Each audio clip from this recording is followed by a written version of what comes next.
but then there's also your internal security practices as a business. So you would have an IT company or an IT person that does your antivirus and firewall security.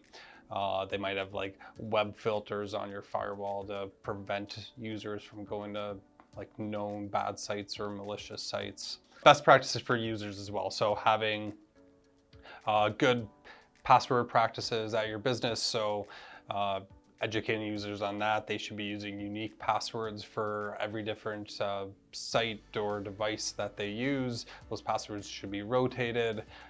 They shouldn't be anything common to that person, like your kids' names or town you grew up in, school you went to, because again, those are things that are all now public knowledge and domain, so it's really easy to gain access to that. And something often we're pushing now is having two-factor authentication or multi-factor authentication on as many services as possible. And that would be, so anyone to gain access to an account, for example, Office 365, your mail is hosted in the cloud. So someone is one password away from getting into your mail account and doing whatever malicious activity they want to do with that. Two-factor authentication would require knowing your password as well. You would have some sort of token. It can be a physical hard token in your computer or a soft token on your cell phone or smartphone.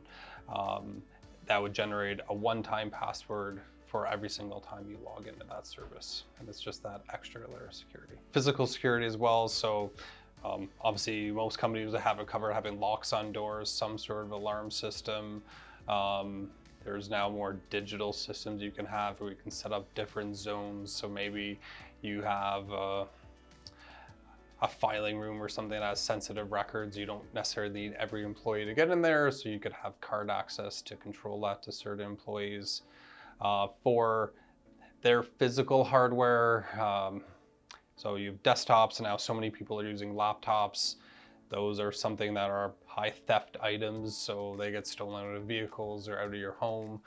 So best practice on that is also having lots of security on that system where it has good passwords, possibly two-factor authentication, as well, not storing sensitive data on any of those laptops. So you should have, you could use a cloud-based solution like SharePoint or something like that, or you have a server that has file shares. So even if a machine gets lost or stolen, there's not actually any sensitive data on it. Bank institutions also now are enforcing things like you need some sort of token access to log in. Businesses are enforcing that.